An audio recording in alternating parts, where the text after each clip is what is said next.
Hello, everyone. Welcome back to I See What You're Saying, the Disciplined Listening Podcast. I'm Michael Reddington, and today it is my pleasure to introduce our next guest, retired Detective Rich Wistocki. Now, we've been very fortunate with the amazing lineup of people who have agreed to come on to the show and share their thoughts, their expertise, their experiences with us. And I'm so grateful for all of that. Even with the amazing lineup of people that we've had, this might be the most important conversation we've recorded so far because it is all about keeping children safe. And for all of the success we want to have personally and professionally, I don't know that there's anything more important than that. Retired Detective Wistocki has 28 years of law enforcement experience. During that time, he had a focus on cybercrime. He had a focus on juvenile crime. He was on the Secret Service cybercrime or computer crime task force. He was also a SWAT sniper. And now he dedicates himself to keeping children safe online. He has his own company. He does lots of consulting work and speaking all around the country. He works with and has partnerships with numerous organizations and companies across the country, different law enforcement agencies, and he has dedicated himself to doing everything he can to get his message out, to help protect kids and families, and then ensure that when they are unfortunately victimized, that the investigations are done properly, expeditiously, and the criminals are caught and brought to justice. He speaks to parent groups. He speaks with children. He speaks in schools often, community groups, church groups, businesses. He's constantly out there getting the message across. He's a frequent guest on multiple news stations. And in this conversation, I am so thankful that he took the time to share so many things in over an hour. I think our conversation went just north of 60 minutes, but he talks about best practices for keeping kids safe online. And that's just not on the internet, but on all of their technologies, their video games, their phones, their computers, everything. He talks about some mistakes that parents unknowingly make when they talk to these kids about it, both up front as their efforts to try to keep them safe, and then after the fact when something might have happened. But the good news is he doesn't just go over the mistakes. We also talk through opportunities on how to have those conversations in a way that lead to creating the open communication we need in order to help keep our kids safe before, and then God forbid, during or after they might be selected as a potential victim by a predator. Speaking of predators, he shares some red flags, things to look out for potential predators. He also talks about red flags, things to look for in our kids if they might be experiencing somebody who is looking to abuse them or take advantage of them or separate them from their family, from their friends, from their safety group, their security group. Please take the time to listen to this conversation in full. He's going to not only talk about best practices, not only go through how we can improve our mistakes, but he's going to go through any number of different techniques, any number of companies you can partner with, any number of programs you can use to help monitor your kids, keep your kids safe, and ways to approach the conversations. I'm very grateful he took the time, and please invest the time to listen into this conversation, even if you take one thing away that can help keep your children or children of another family that you love and you're close with safe. Please take a listen to everything that he has to say. Of course, we want to thank our sponsors, HumanTell. Head over to humantell.com, check out all of their research, all of their writing, and once you're comfortable with the scientific backing of what they do, dive into their training and participate in that whichever online program you think is best for you, self-paced, to identify what people are likely thinking and feeling based on identifying their emotions and when those emotions are changing through their facial expressions and body language in real time. Developing this skill unlocks a treasure trove of intelligence, helps us build rapport, connect with people, develop empathy. It's so important. Head over to humantell.com and enter the code Inquasive25 for 25% off any of their online training. I highly recommend it. Vouch for it myself. Please also head over to the International Association of Interviewers at certifiedinterviewer.com. That's when you can explore all of their online resources, all of their research that they have available, their networking opportunities, all of their educational events, both online and in person. You can see the full schedule. You can also dive into the additional benefits for you and your team, and check out the Certified Forensic Interviewer designation while you're there. Is that something that you qualify for? Is that something that's appropriate for where you are currently in your career or where you would like to get you in your career? All of that and more available at certifiedinterviewer.com. And while you're at it, please head over to inquasive.com. Over at inquasive.com, that's where you can learn more about the customized programs we facilitate for our clients when they reach out and ask us to partner with their leadership teams, their sales teams, their HR teams, and beyond to teach them the skills, perspectives, and techniques necessary to encourage people to share sensitive information under vulnerable circumstances in the face of consequences. You can see all those programs and more over at inquasive.com. Thank you so much for taking the time to listen to this conversation. Detective Wistocki, thank you so much for having this conversation with us. So without further ado, I introduce to you Detective Rich Wistocki. Good morning, Detective Wistocki. How are you, sir? Good morning. How are you today? Thanks for having me. Hey, thank you for being here. I'm doing very well. And I've been extremely fortunate to talk to a wide range of phenomenal people with great insights to share.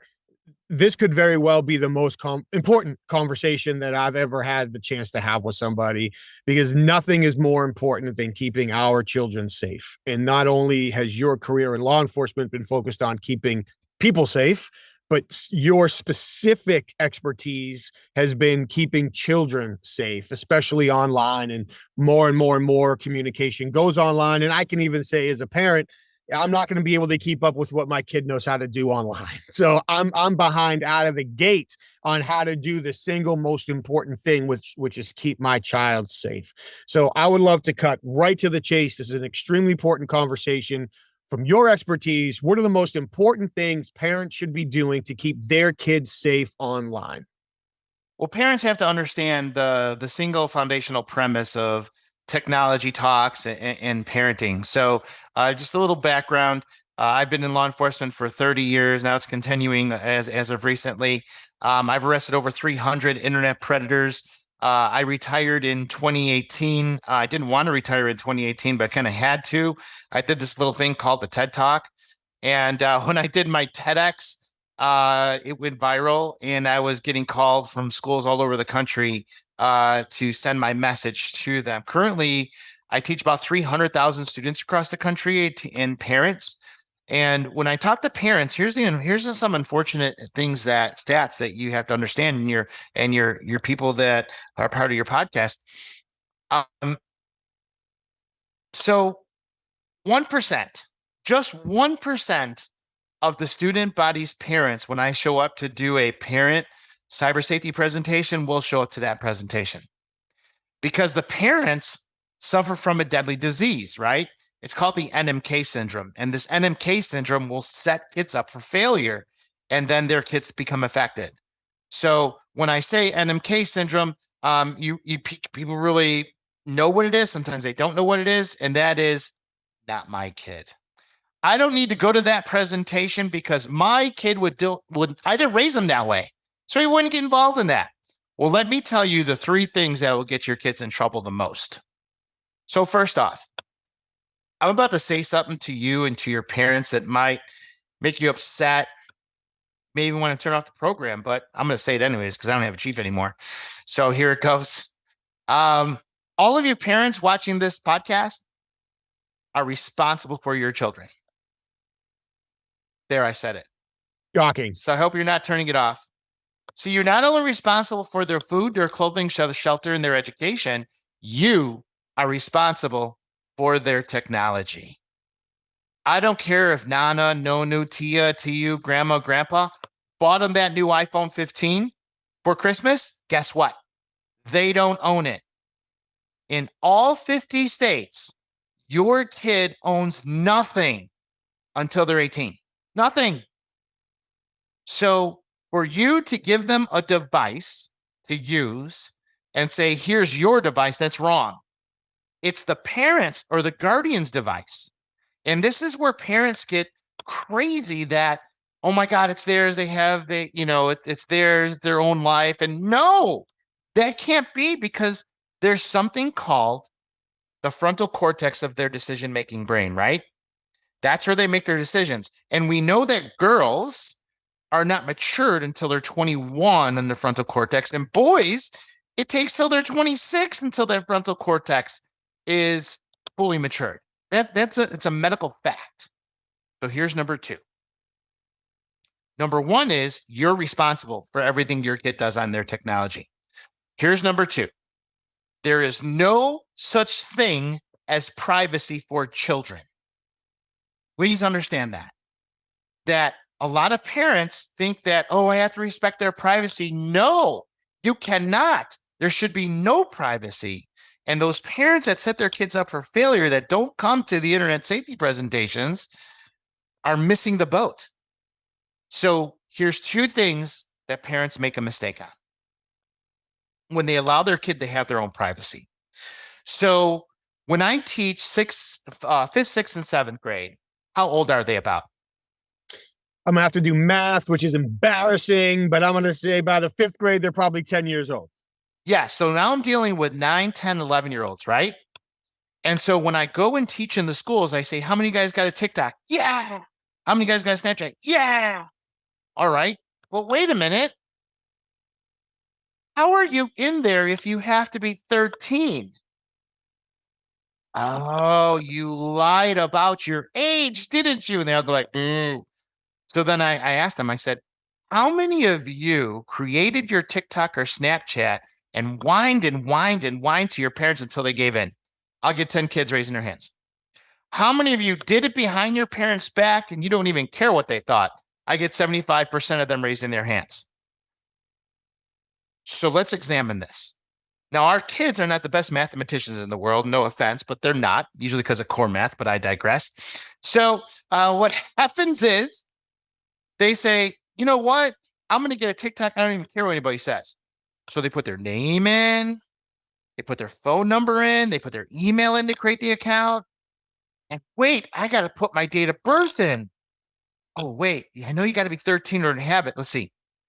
I was born in 2012. Do I go up with my date of birth to be 13 or I go down my date of birth to be 13? Oh, heck with it. I'll just put in 2000. That'll get me in. Last week, I had a kid in one of my classes. I put 1999 just to be sure.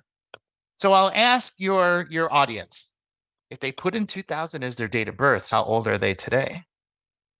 Man, you keep asking me to do math and forget what you said the first time. I'm going to end the call. They're 23. 23. So now I have 9, 10, 11-year-olds running around TikTok, Snapchat, and Instagram as 23-year-olds. Who do you think is going to come talk to them, parents? Adults, because they're 23. Who do you think is going to send them inappropriate pictures and videos? Adults, because your child told everybody they're 23. Who's going to ask your 9, 10, 11-year-old to take naked pictures? Adults, because your child's 23 now. So you see, when you're not involved in their social media, when you're not helping them and have technology talks, and you're just thinking, my kid would never do that. No, the real answer, you're hoping they wouldn't do anything. Okay? So here's a second thing that parents set their children up for failure. Out of the 300 internet predators that I've ever arrested, right? The common denominator when I had a real victim, and I wasn't playing an undercover role, when I had a real victim, the common denominator is I had a parent allowing their child to charge their devices in their rooms at night. So when you allow your child to have their devices in the rooms at night, you're sleeping. They shut the door so you can't hear them. There's no need to talk. It's typing, reading, and performing. That is when your kid gets victimized. Those devices need to be put in the parents' rooms at night and only given to the child when they wake up in the morning to go to school. So please, parents, you need to run the roost of this technology. Another problem that I have with parents is the parent technology talk. Okay? So the technology talk with parents, between parents and kids. And the reason why parents do this is because that's what our parents did to us. If our parents didn't want us to do drugs, go drinking over there, hang out with those people, they would threaten us, right? They would say, if you go there, if I catch you doing this, or if you're ever doing drugs, I'm going to do this to you. I'm going to do that to you. And so what do we do as parents? Because our parents did that to us. If you ever take bad pictures, send bad videos, cyberbully anybody, do anything bad on that phone, have bad conversations, you're going to be grounded. I'm taking your phone away. You're going to flip phone. You're not going to hang out with your friends. You're not going to go to practice. You're going to be home for a month.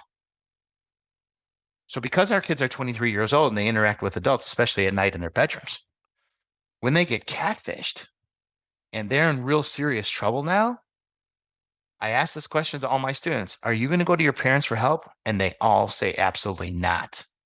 They're just going to handle it with all the experience they have as a 23-year-old. And this is where they get deeper and deeper into trouble. Yeah, and I'd love to jump in. I appreciate you giving me a second and really reinforce that point. I'm not in any place to tell somebody what their family values should be, how they should raise their family. I mean, I think there's things we should all agree on, but everybody has their own way to do it. Okay, fine. But parenting through fear, creating a child who blindly obeys through fear. Once I was having lunch with a group of business associates, and there was a kid in the back, a very young child who was upset. And one of the business people I was with turned around and looked at us and said, "My kid knew better than to act like that. He was afraid of me." And I don't have a good comeback from that, because all I can say is, how did that work out for you? How many critical conversations that could have had a positive impact on your kid's life didn't happen because your son was afraid of you? Yes. Focus on the issue, not the resolution. Focus on, of not the consequences. Yeah, I'm sorry, I said that wrong. Focus on the issue, not the person. Focus on the resolution, not the consequences. In our house, we have a rule: no one gets in trouble for telling the truth. The actions have consequences. The telling of the truth doesn't. But it's very easy. And maybe it's because how our parents talked to us when we were younger, that it's very easy to think we scared somebody straight. There's wonderful TV Right. shows and internet videos that make us believe that that works. All we do is we scare people away from telling us the truth. We don't scare them away from their curiosity, pulling them into things that maybe they know they shouldn't do. We just scare them out of telling us the truth Right. when that happens. So I would love for you to please, now that I interrupted you on a That's show okay. called Listening, I would love for you to please continue and expand on techniques for parents to talk to kids in order to help them feel more comfortable sharing embarrassing information that could be associated with consequences. So let's start with let's start with um, monitoring. Okay, let me give you some stats. One internet predator, just one, can have up to 250 victims in their lifetime. One. So if your child is a victim, understand there's 10 others at that point in time. Okay. So like 2 months ago, I was in John Day, Oregon, 5,000 people, right? So my message of empowerment to the kids is no one has the right to make you feel bad about yourself online. No one has the right to make you do something you know you shouldn't be doing, like sextortion. Okay. If you're sitting here suffering in silence and you are like freaking out what I'm telling you because everything I'm saying is happening to you right now, you need to come to me because I can stop your pain. Because when it comes to social networking and gaming, ladies and gentlemen, no one online is anonymous. No one. There's no one I cannot find. The farthest I went to make an arrest was Finland by one of the most prolific hackers of our time. He actually swatted my house and swatted an FBI agent's house I was working with. So understand that there's nobody I cannot find when it comes to social media and gaming online. Please understand that. So when I ask kids, if if your technology talk with your parents goes something like this. If you do this, if you do that, you're going to be grounded, take your phone away, you're going to flip phone, the door's going to go out the hinges of your bedroom. If you ever do that, right? I asked the kids, how many of your parents had a technology talk like that with you? 80% raised their hand. So when you're catfished, I ask them, or when you are maybe fell for someone, maybe you're in love with someone, they got pictures of you now, are you going to go to your parents? And they all say absolutely not, because of the way we parent our children when it comes to technology. Now, I have a program called the Golden Ticket Rule. What the Golden Ticket Rule says, it's a golden ticket pass. You're going to throw all those threats out the window and you're going to sit down with your kids. Not only are you going to go through their social media, look at their profile, so they're not 23, right? You need to start over. When you start over and put them back into that 13 to 17-year-old range on every social media platform, Any adult 18 years of age can't talk to them, can't search them, can't send them anything if they have a 13 to 17-year-old profile. Okay? Please understand how important that is. And you're going to sit down with your child and you're going to say, look, I know we threatened you by this, about that. I had no idea. I heard this detective speak at the school. I had no idea what was going on. If someone makes you feel bad about yourself or catfishes you or you make a wrong decision, you need to come to us. Because we're responsible for you, you need to come to us. And if you come to us and tell us the truth, we're going to give you that golden ticket. And there will be no consequences. And they're going to look at you like, huh? Yes, no consequences. Now, as parents, it doesn't mean we can't redefine their boundaries, right? Redefine their geofence. So we may have to start over with the social networks that they're using to put an appropriate birthday. We may have to put monitoring software on their cell phones, right? And we'll have a discussion about that right after this. But there's not going to be any consequence because changing their profile isn't a consequence. Monitoring shouldn't be a consequence. And, having the technology talk, and here's what I tell my kids all the time. If at any time you ever lock your parents out of your device and change the code on them, that's a consequence. Let me tell you why. A couple of years ago, I went and did a parent presentation down in Southern Illinois. And the chief and the sheriff took me to dinner right before it. And so I leaned over to the chief and I said, Chief, who's doing your cyber investigations at your police department? He goes, oh, I only have one full-time detective and a part-time detective. I don't have the money for training. They don't have enough time to go to training. I just tell them we can't help them or I send them to the FBI or state police. I said, well, that's unfortunate because you should have somebody that's trained up. So I gave him my card. I said, if we ever need anything, give me a call. And he goes, fine. That was a Thursday night. The following Monday morning, one of his detectives calls me and says, are you Detective Wistocki? And I said, yeah, how can I help you? Because my chief told me to call you. I said, sure, what do you got? And I was heading out to go teach at the academy. And he goes, well, I'm over my skis on this. I don't know what to do. I said, I'm here to help you. What's going on? He goes, well, I had two 12-year-olds on Snapchat. One of them thought it would be a good idea and funny to talk the other one into committing suicide. And she did it. She's dead. I was like, oh my God. I'm like, all right, well, all right. Did you see the messages on Snapchat? He goes, no. I'm like, no. I said, you got the devices, right? And he goes, yeah. I said, so why can't you see the messages? He said, the kids changed the code. I can't see the messages in the Snapchat account. It took us 6 months to pop that device. So again, if you ever change the code on your device so your parents can't get in, that's a consequence. So that's the kind of initial talk that I want parents to have. And also, so all full disclosure, I'm part of the BARC team, bark.us. BARC is probably one of the most best monitoring softwares out there for devices. Okay, so here's the breakdown. So if anybody in your audience is thinking about getting your kid a cell phone for Christmas, make it an Android or a BARC phone. Do not buy them an iPhone. As parents, you can have whatever phone you want, but the target phone needs to be a Android or a BARC phone. Let me tell you why. Peace. Apple doesn't allow real-time monitoring of their devices. You can put BARC on it, but there's something called an onboarding process you have to go through. So you take your charging wire, hook it up to your computer, to your cell phone, to your router at home, and it sends a text message to the phone. You download the program, and what happens is it reconfigures the phone and makes it think that your Wi-Fi is the cloud.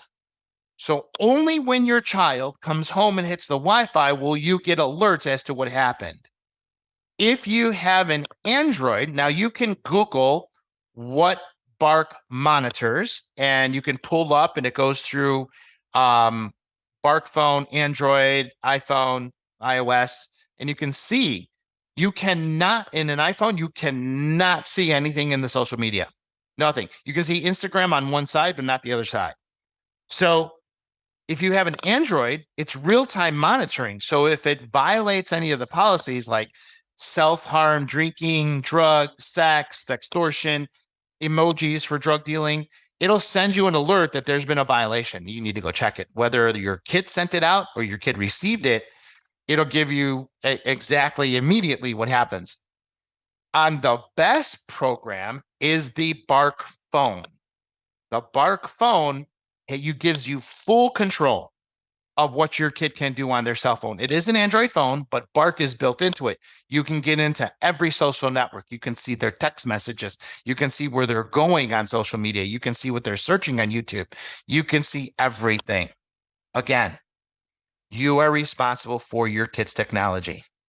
It's not a violation of privacy because there's no such thing as their privacy. You are their parent. The only kids who get victimized are the parents who don't go in their social media and monitor. So please understand this, guys. You need to monitor. So we created a documentary. It's on YouTube. It's called Childhood 2.0.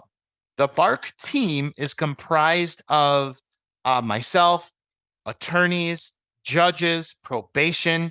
It consists of psychologists, psychiatrists, emergency room pediatricians. It's a whole gamut of people who deal with the protection of children. And so we created a motion picture documentary. It's called Childhood 2.0. Childhood 2.0. It's on YouTube. It's an hour and a half. And what it shows is what elementary, junior high, and high school students are doing behind their parents' backs and the conversations that parents need to be having with their kids. So here's my advice. I would like your viewing audience to watch it themselves without their kids. If you think your kid can handle the content that's in there, watch it with them. Be able to pause it. Now, when you watch it with them, here's what you don't want to do. You see a topic that comes up like sextortion, right? And if you hit pause and say, "You're not doing this, are you?" What do you think they're going to say? Nope. Yep. So what the appropriate approach is, pause, tell me what you know about this. And now you're going to get the intel. Well, I heard Sarah and Jimmy were doing this, and I heard Jan does this, and I heard this does this, and you're going to get the intel. Now you kind of know that your kid knows about it and has experienced it. Now you have to set the guardrails up to have a meaningful conversation about if something like that happens.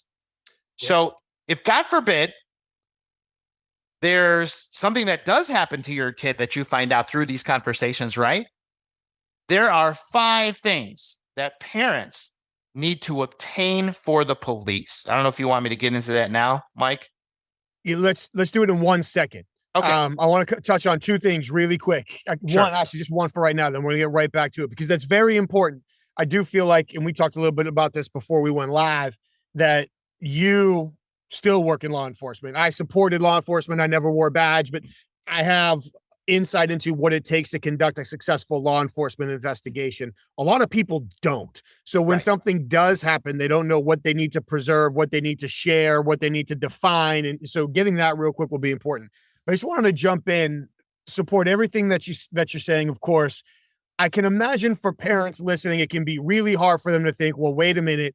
If I want to raise a responsible, independent, free-thinking adult who can make the right decision under pressure and positively contribute to society, then if I'm monitoring every single thing they do, how are they going to be able to do that? That's the question that I don't have an answer for today. But if we don't monitor everything they do within a certain window at a certain age in their life, they might not live long enough or have the opportunities to develop into those adults that we want them to be. So finding that balance for each family might be difficult, but certainly erring on the side of caution, especially with social media and being a little bit too heavy with the monitoring, and I have a horrible story I can share after, is better than not sharing enough or not monitoring enough. The one thing I wanted to add was on the asking question piece. You know, asking, what do you know about this, is a great question to ask, as opposed to, are you doing this? Everybody knows the only acceptable answer is no. So that's what they're going to say. Congratulations. Right. But another potential question to ask could be, what do you think someone would need to experience, or what do you think would cause somebody to participate in something like this? So now we're taking the blame off of the person. And if they say, well, if somebody's boyfriend was pressuring them, or if somebody's friends were doing it, or if somebody was talking to another person online for like 6 months and they thought they had a really good relationship, or somebody mailed them a gift, or somebody gave them whatever. Now, as a parent, you start going, oh shit, like this is all textbook grooming behavior. How do they know this? And now we can start backdooring it. Is it them? Is it one of their friends? Do I need to get Sally's mom on the phone? Like, again, I don't want to start pulling threads, but if we can ask what would cause somebody, or what would someone need to experience, or what would someone need to feel, it gives us the back door into the issue as opposed to going straight for the issue itself. I'll get out of the way. God forbid something like this happens. What are the 5 things that they need to make sure they have together so the perpetrator can be caught? Okay, so let me answer your question about how do our kids get involved in this, okay? And parents really have a hard time believing that their kid would manufacture their own child porn, okay?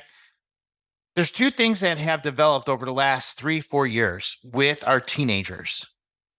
First thing is OnlyFans, right? The allure of having an OnlyFans account doing sexual stuff for your audience when you have online influencers making millions of dollars from sexual people, right? And getting your child to do bad stuff, right?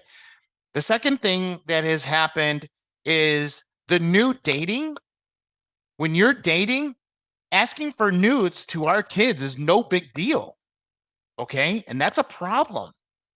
So when I talk to my junior high, my 8th graders and high school students, because I have a different program for elementary, the theme is it's okay to tell. And when I talk to 5th, 6th, and 7th, or 6th and 7th and 8th graders, junior high, it's all about gaming and sextortion. When I teach high school students, it's all about dating, it's all about scholarship, it's all about getting a job. And what they do now in their high school years can affect their future. That's what that's about. So when I talk to my high school students, and some of you think that sharing nudes with your boyfriend or girlfriend is no big deal, but ask yourself this question: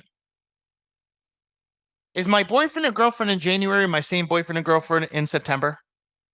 And you got the girl saying, "Oh yes," and boys are just like, "Oh hell no," right? So, so what happens is they said, "Absolutely not. You guys are going to experience all kinds of relationships." But ask yourself this question: what happens to my nudes after we break up? Do they expire? No. Do they disappear? No. What happens with their new boyfriend and girlfriend goes into their device and finds that they're keeping the naked pictures of their exes? What happens then? They get distributed, right? They get distributed on websites, on social media. Now your pictures are out there, right?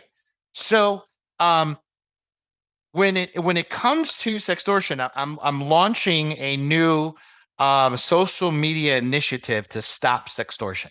Okay, and this is the first time I'm talking about it in the public, because I'm coining a term, and actually Fox News just called me this morning. I'm going to be on the channel tomorrow. In my classes, the common denominator of every sextortion case is this: happens to boys as much as it happens to girls, but boys, it's for financial gain from traffickers. But nonetheless, what happens is they meet someone on their gaming platform, and Roblox is notorious for this. And then they take them over to Discord, and one of the warning signs I give my kids is: someone takes you off your gaming platform to go to private chat, they are not who they say they are. Because if they had something okay to say to you, why not say it on the program? Why do I have to go over there? That's a cue sign that they're about to be victimized. So when we comes to victimization, the kids, they've been playing with this person in Roblox or Minecraft for the past 2 months, right? Then they get them over to private chat. And when they get them over to private chat, the person they've been playing with says, "Hey, let's go over to WhatsApp and talk." So they go over to WhatsApp, or they go over to Discord. And then they will send their friend that they've been playing with for so long, 2 months, so long, 3 or 4 pictures and videos of themselves naked.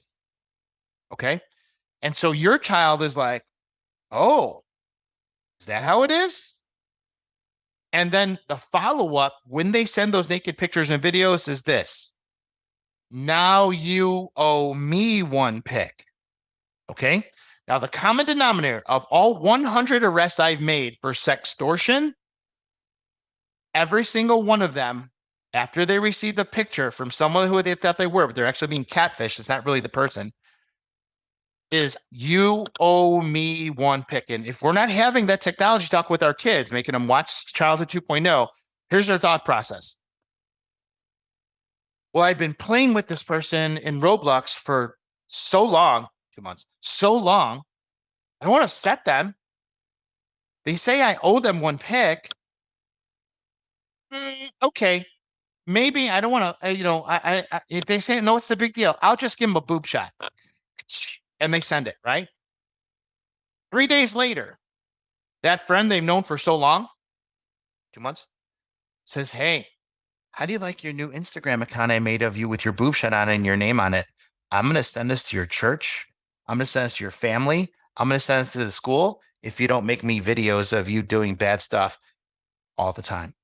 And you're like, kid's like, oh my God, this is what I thought it was. He's going to, and they actually do copy their contact and send it to the family member. And the family member contacts the kid like, what are you doing? Why am I getting this? Like, oh my God, I got to go tell my parents. Oh, wait, if I tell my parents, I'm going to be grounded. I'm taking your phone away. You're not going to see the light of day. I can't tell my parents. I don't want to be grounded. I don't want to get in trouble. I don't lose my phone. He says if I make one video that's sexual stuff in it, he's going to leave me alone. I'll just make the video. Remember that frontal cortex, right? I'll just make the video. I'll be fine. They make the video. It's never one video. It's never one picture. It'll continue till your child has a nervous breakdown. They can't get out of it. So I'll ask you this, Mike. There was a sextortion study done by We Are Thorn, Demi Moore and Ashton Kutcher's group. They interviewed over 1,600 teenagers. Guess who are the people who do this? 60% of the suspects is someone your kid goes to school with or grew up with. 40% of them are someone they met on a social network or a gaming platform. But the common denominator in all of it was, you owe me one pic. So I give kids a warning sign, 2 warning signs, right? If someone takes you off your gaming platform and go to private chat, they are not who they say they are. The second warning, if they send you inappropriate pictures and videos, and then they say, you owe me one pic, here's what the response is going to be. I want you to type back to them, I don't owe you jack, and delete them.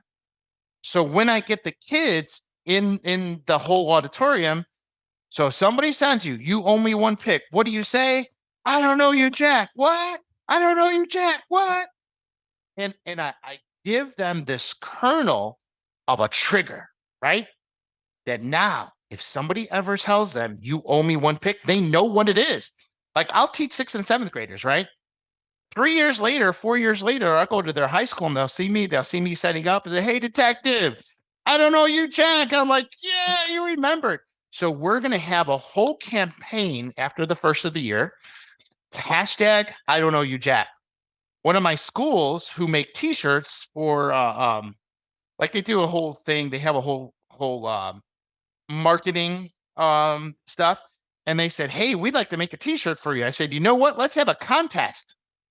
So all these kids, they're going to go up in groups and they're going to make the best t-shirt that we have. They're going to get a $300 cash prize for the best t-shirt. And we're going to mass manufacture these t-shirts. It's going to have, of course, our logo.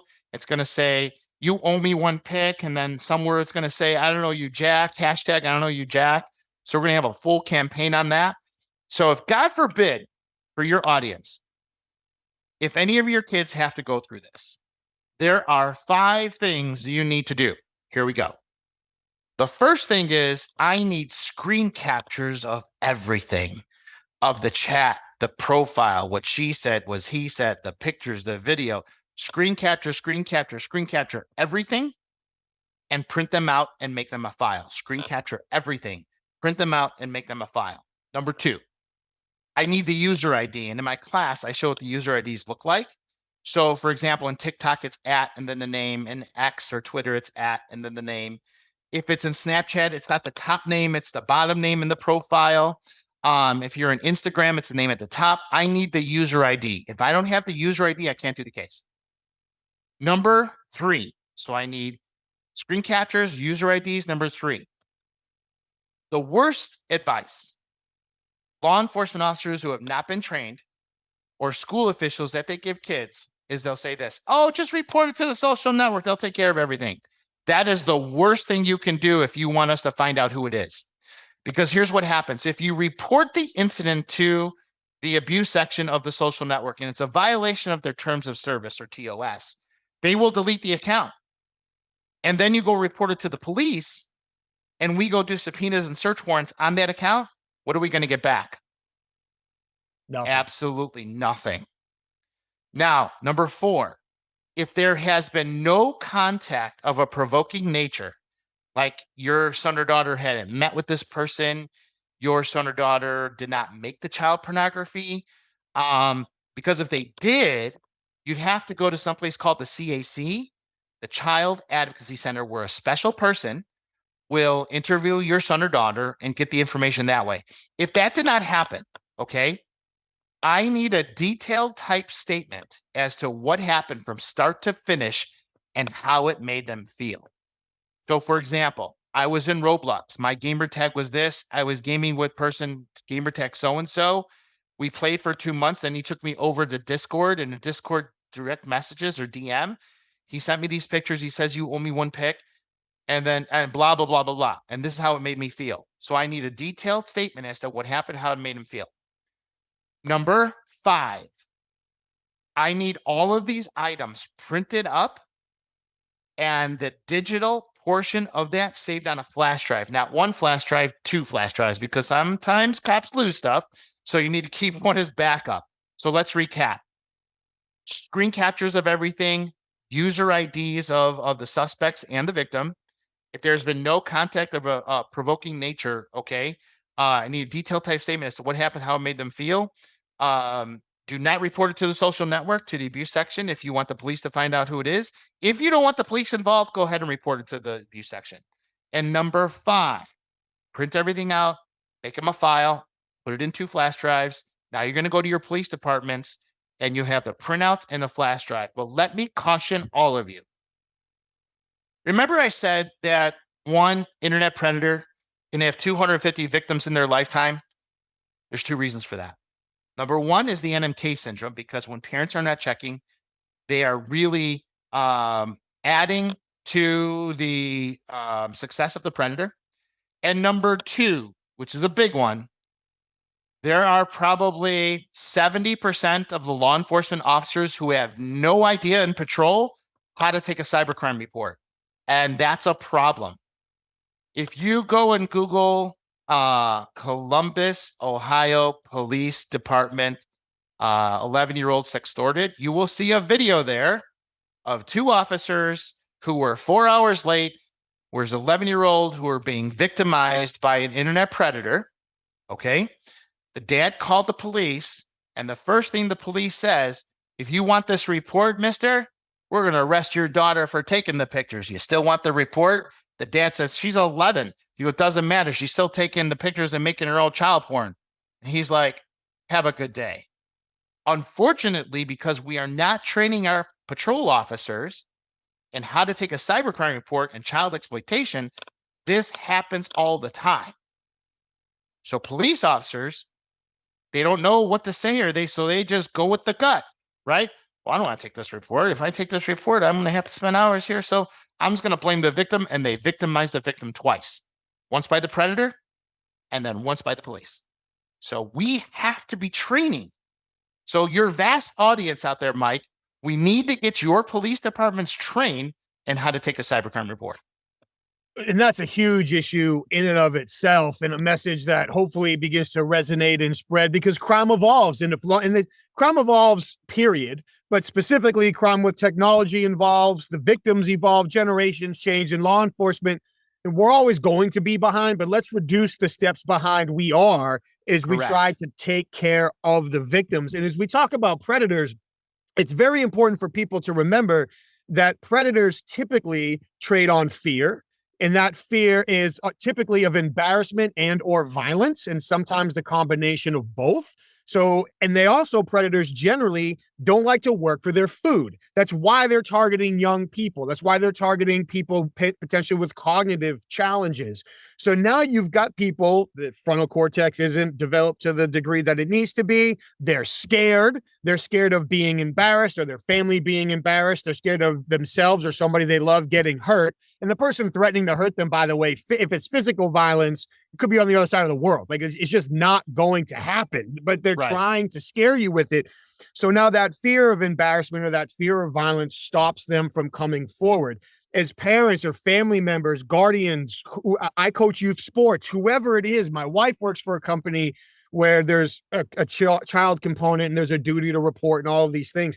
If somebody brings information to you, it's easy for us to immediately go to that protection from embarrassment because that's how our brains are wired. From my investigation background, I truly believe in so many ways the quality of the written statement or written report is paramount because Yes. there are little details in there that can make the difference in the case. And Right. if you're a parent, God forbid you have to talk to somebody, a child, your child, about what happened.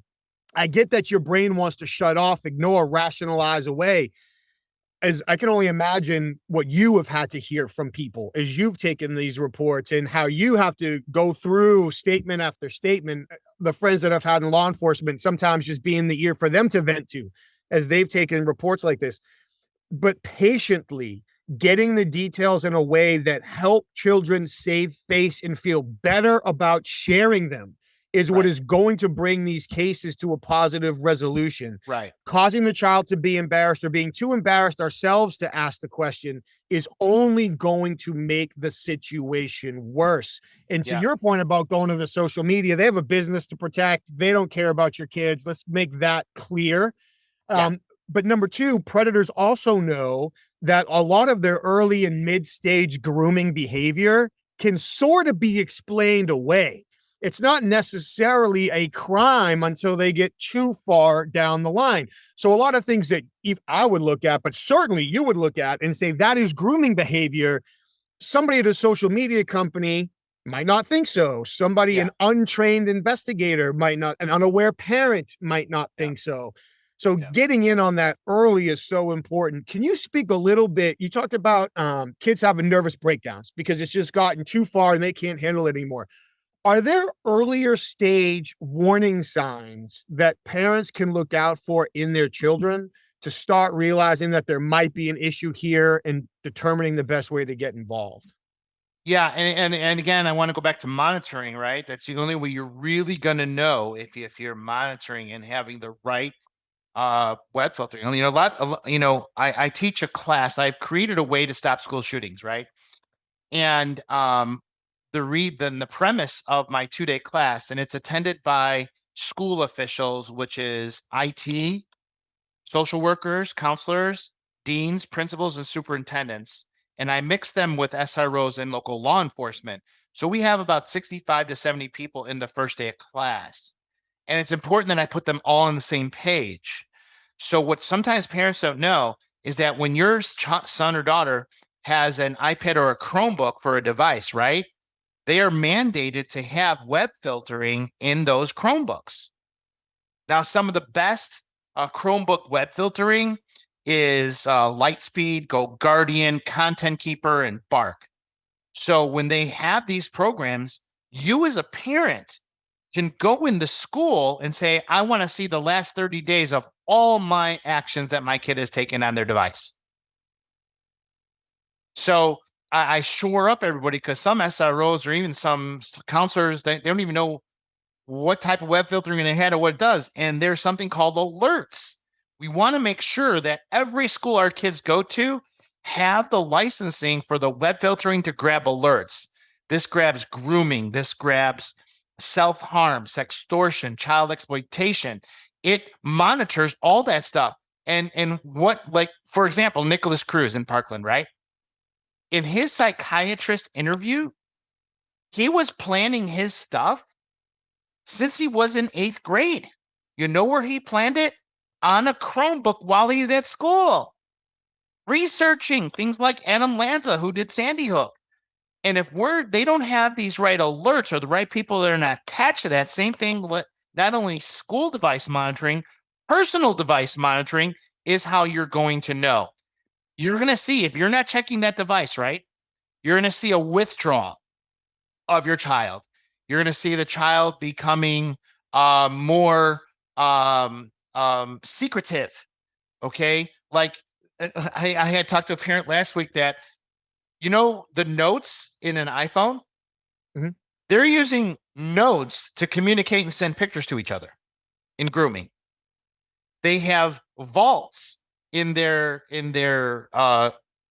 phones that looks like a calculator. They have something called in their Snapchat, My Eyes Only. Okay. If you're not checking the My Eyes Only, let me give you a little tutorial on how to do that. Okay. So I'm going to go to my Snapchat. It's really important for parents to do this because here's the worst pictures of where your kids are keeping their Snapchat. So here's my Snapchat, right? You see there's a little deck of cards to the left of the snap button. Mhm. Okay. So I'm going to hit that deck of cards and you're going to see if I can get in here. It'll say home. It'll say camera roll, dream, screenshot. See that? Yep, Well, when you roll that over, you're going to see something called My Eyes Only. I do. When you hit My Eyes Only and a pad appears like this, Mhm. that means your child is already hiding stuff in there they don't want you to see.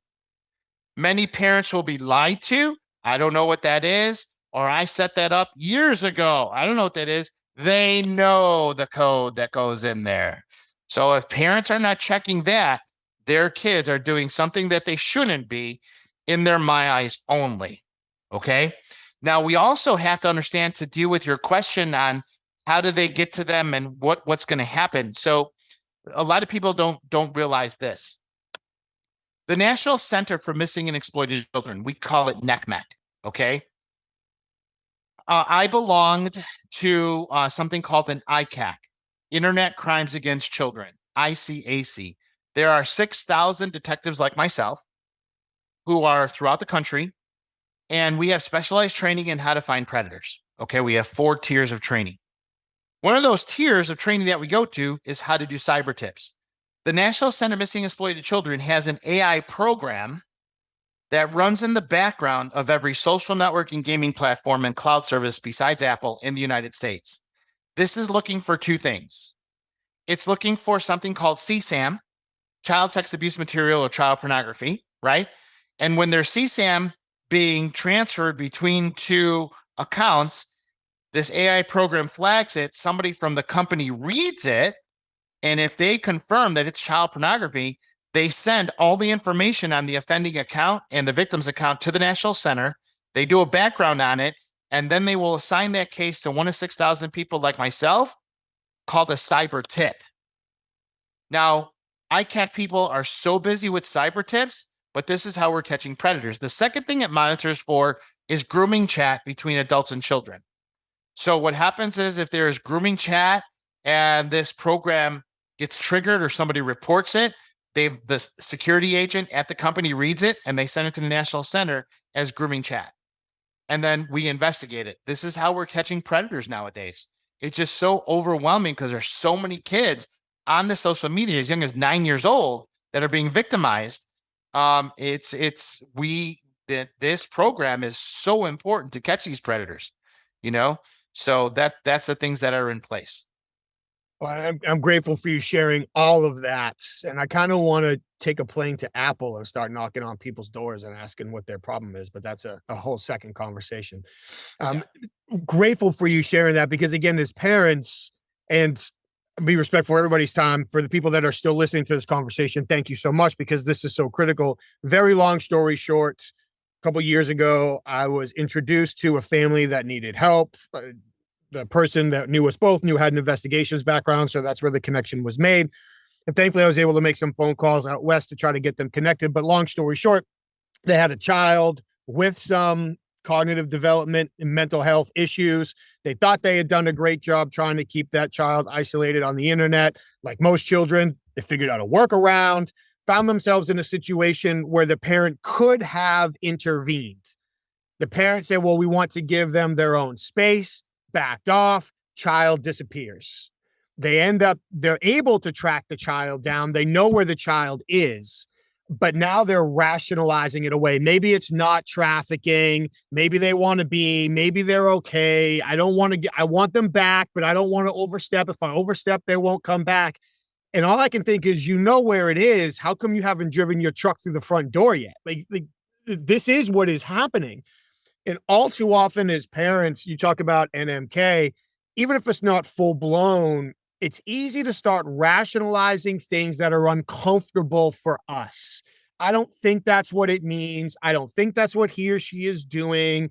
And so we see a red flag, but we think, well, I don't want to believe that my child is suffering depression because that's uncomfortable for me. So we rationalize, they're not depressed, they're just having a bad day. So any of these red flags from being withdrawn, and everybody is different. So some children might be a little bit more withdrawn, introverted, less eye contact, more forthcoming, less forthcoming. Every kid comes home and says, my day was fine. We get it. But if you see deviations from your child's behavioral norm, take action. Yep. Find a way to make them feel more comfortable in the conversation. Change the setting. Change the person having the conversation. If there's a professional, if there's another family member, whatever it is, to make sure that if something looks different, address it. The amount of discomfort we potentially feel could potentially be directly proportionate to the seriousness of the issue.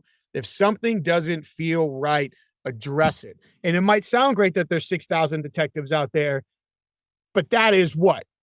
Less than 1% of the detectives currently active in the United States of America for what is quickly becoming one of the most popular and dangerous modes of crime. Yep. So to hear that 6,000 detectives are out there on the case, that's not enough. That's like saying I have a 2x4 and I'm going to fix this dam that just busted. Like you're not going to do it. Please, I beg parents to pay attention, do the research, and take action when you have the opportunity to either make a child feel more or less embarrassed in a difficult conversation. Go the less route, figure out how to solve the problem as a family. The message that you have is so important. Yeah, I have a whole segment on this in my parent presentation, Mike, that you mentioned it. So I train about 4,000 school resource officers in law enforcement per year. And I spend a lot of my time going to 12 different states, being keynotes at conferences. And here's what I tell them. When a mom comes to you, understand they're not crazy, because moms are never wrong. God has given the mom a special instinct, a talent called the maternal instinct. They are never wrong. And I had numerous moms saying, well, I thought it was this. I had a feeling it was this, but I wanted to give them their space. That's what you're talking about, right? Moms are never wrong. It's like when you say you're cooking dinner, right? You're cooking dinner as a mom, and your kid comes home from their after school activities. And what do they say? How was your day, dear? Fine, right? By the way they walk in the house, by the way they throw down their book bag, by the way they say fine, by the way they come up to you, give you a hug or a kiss or not, by the way they jump up the stairs, go in their bedroom, slam the door, lay in their bed, all they said was fine. And mom is like freaking out, like daggers, right? Something's wrong, something's wrong, something's wrong. And then that thing sitting next to you in the lazy boy chair watching TV, he's rubbing his belly. Oh, you're crazy. The husband, you're crazy. Yeah, she said, no. Moms are always right, because God gave them this talent to know how to protect their babies. This special gift is given to them whether their kid is 6 months old or 40, that shit's never going away. Moms, always trust your instinct. And if you want to know the reason why you're feeling that way, you just got to look. because it's all in here. This is their swag. This is their communication. These are their friends. These are everything they do. And if you monitor and look in this, you're going to find the answer. And monitor, look, take the steps, please. And I apologize for all the husbands and dads out there on our I'm just behalf kidding. I'm for just not kidding. I'm always just being wrong. kidding. Yeah, when you're cleaning that gum, that boyfriend comes over. Congratulations. I'm just kidding. Please make sure it's not loaded first. Yeah. So the one thing that I would say to kind of start moving this towards, because I want to set you up in order to share how people can reach you and contact you to get you involved with their organizations to send the message, is in our own ways. We've had different paths, so I don't want to make it sound like my path has been the same as yours. It's not, but we've been trained to think like investigators. And because we think like investigators, when things are different, they stand out. When we have questions, we ask them, we'll put the pieces together as opposed to just rushing into something and screwing it all up. We'll let the story bring itself together. Thankfully, we live in a world where the majority of people have not had to learn to think like that. So if, again, something seems even just a little bit off, start thinking like an investigator. How do we put together pieces of the story, in what order, over what span of time, to make sure that we're putting ourselves in position to influence the outcome of a situation that may need dire assistance? And obviously, the earlier we can get involved, the better, but it's never too late. We always have the opportunity to try to create a better outcome. You do so much work. You already mentioned it, 12 states or more, keynotes, presentations, kids, parents, law enforcement. I imagine a mix of all of the above. All of these audiences, even if they already believe that they know, can use the refresher. There might be just one thing new, bring something to top of mind. You've talked about, you do a session and somebody comes up to you and says, I'm experiencing this. I'll do a session off the completely different topic and have somebody come up to me and be like, wow, it's like, me. I was just dealing with the same conversation. No, it's just kind of the universe getting lucky. But sometimes even just getting out there, we get lucky and we get to solve something like this in real time. Where can people go to find your resources, get in contact with you and your team, and get you involved with their family, their organization, their school, their law enforcement, whatever it is? So you go to my website at besureconsulting.com, BESURE consulting.com. You can send me a email at Rich Wistocki, WISTOCKI at BESURE, BESURE consulting.com. I'm going to throw out my cell phone number there, 630-461-0044, 630-461-0044. I have an Parent Academy online if parents want to get trained. It's called cyberparenting-101.com, cyberparenting-101.com. And parents can take their own class. As a matter of fact, a couple of the counties in Illinois, if a kid is involved in a cybercrime and they're in court, the judge will mandate that the parents have to take my online class before they come back to be trained on how to watch their kid. So that's my information. You can Google me on YouTube. You can see my TED Talk, which is why it's okay to spy on my kids. And then you can, some school districts actually have recorded my parent session and put them on their websites. So if you want to get a taste of what the parent presentation is like and you want to bring it to your schools, I go all over the country. And we do the parent presentation in English, Spanish, Polish, and Arabic. Being from Chicagoland, of course you do it in Polish. Jak się idzie. I cannot recommend or stress enough that people check that out. People don't have to love the ideas of everybody that I bring on. People don't have to buy into different ideas. I don't care. But we're talking about our kids. So even if somebody logs onto your website or listens to your TED Talk or goes and watches some of your videos and think, I don't agree with all of that, fine. What parts do you agree with? And how can you keep your kids safer with that? So please, if you've taken the time to listen to this hour-long conversation, thank you. Now, what's the next step to help make sure we're keeping our kids safe? And how can we find opportunities to respectfully and appropriately share the message with people in our youth sports teams, in our church, in our community engagement, schools, businesses, whatever it may be? I can't thank you enough for spending the hour with us today. I know you have a lot going on, so I'm truly appreciative of it. I said the could anybody find you was the last question, but especially because this topic is so important, are there any parting thoughts that you want to make sure we get out for the parents in the audience who've listened to us today? It's just so important to bring this information from my website. I have numerous handouts that you can download on my website to bring to your schools, to bring our team in. It's really important to save our kids. Again, out of the 300,000 kids I had last year, I had to start 28 criminal investigations with the local law enforcement there to investigate what the kids came forward with. We need to talk to our kids. We need to bring this information to all the school districts. And guess what? All of the funding for this presentation is covered by a grant by the federal government called the SEL grant, the Social Emotional Learning Grant that school districts have all over the country, covers exactly what we teach. And a lot of people don't realize this. For those of you who have weed dispensaries in your communities, there is a fund for education of our kids that the schools and your government has access to. And we've been using that a lot. Very nice. Thank you for sharing. And I will take all of the links from this conversation. I will go mine the internet. So when people do listen to this in the show notes, there will be links for them to be able to directly access. They don't have to go hunting around. Detective, thank you so much for sharing your time, your expertise, Thanks, and your Mike. perspective today. It is much needed. I wish you and your team all of the best as you continue to do work that is so critical in our community. Thank you very much. Thanks so much, Mike. Detective Wistocki, thank you so much for such a valuable conversation. Hopefully everybody that listened to that took copious notes, are going to follow up on the recommendations for software and programs and partners and different educational opportunities.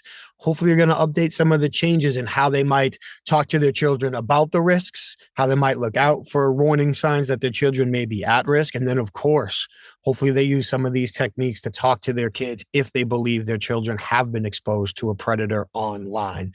And even the thoughts to follow up and make sure that we're participating with law enforcement and we're saving anything that could be valuable to the investigation. All of those things are so important. So I hope everybody took away a list of things that they could consider, that they can improve, and they can talk to their families with. Detective Wistocki, thank you so very much. Thank you to everybody that took the time to listen to this conversation. I really appreciate you being here every week. Again, I hope you got tons of value out of that conversation. I know I did, and it changed some of the conversations that I have with my wife and my family as well. Before we leave, we want to thank our sponsors one more time. Head over to humantel.com and enter the code INQUASIVE25 for 25% off of all of their online training programs. Learn how to accurately identify what somebody is likely feeling and when those emotions are changing and what that likely means to you in the context of the conversation, all by evaluating their facial expressions and nonverbal behavior. Check it out, INQUASIVE25 at humantel.com. Also, please head over to certifiedinterviewer.com for the International Association of Interviewers. That's where you can check out their educational calendar. That's when you can peruse their resources. You can check out their membership benefits. And of course, check out the Certified Forensic Interviewer designation. See if you qualify, what it takes to pass the exam, and whether that level of expertise is right for you at the current or next level of your journey. And finally, please check out inquasive.com. That's where you can learn more about all the customized sessions that we lead for our clients when they ask us to work with typically their HR team, their sales team, a management or leadership team to help them maximize the power of their observations and apply strategic and ethical persuasion techniques in order to help strengthen relationships and encourage people to share sensitive information under vulnerable circumstances in the face of consequences. All of that and more at inquasive.com. And if you're enjoying these conversations about listening and communication, and you want to learn more about the disciplined listening method, the research behind it, the examples, the techniques, how to apply it personally and professionally, you can buy a copy of the book, The Disciplined Listening Method, at both Amazon and Barnes & Noble. Thank you so much for coming back every week. We really appreciate it. Please subscribe to the show, like the show, share the show, give us your feedback, leave your comments. We'd love to hear what you'd like to hear more of, maybe even hear less of, so we can integrate it into what we do. Thank you so much for being here. Thank you again, Detective Wistocki. Please stay safe, take care of each other, and we'll see you next time. Thank you very much.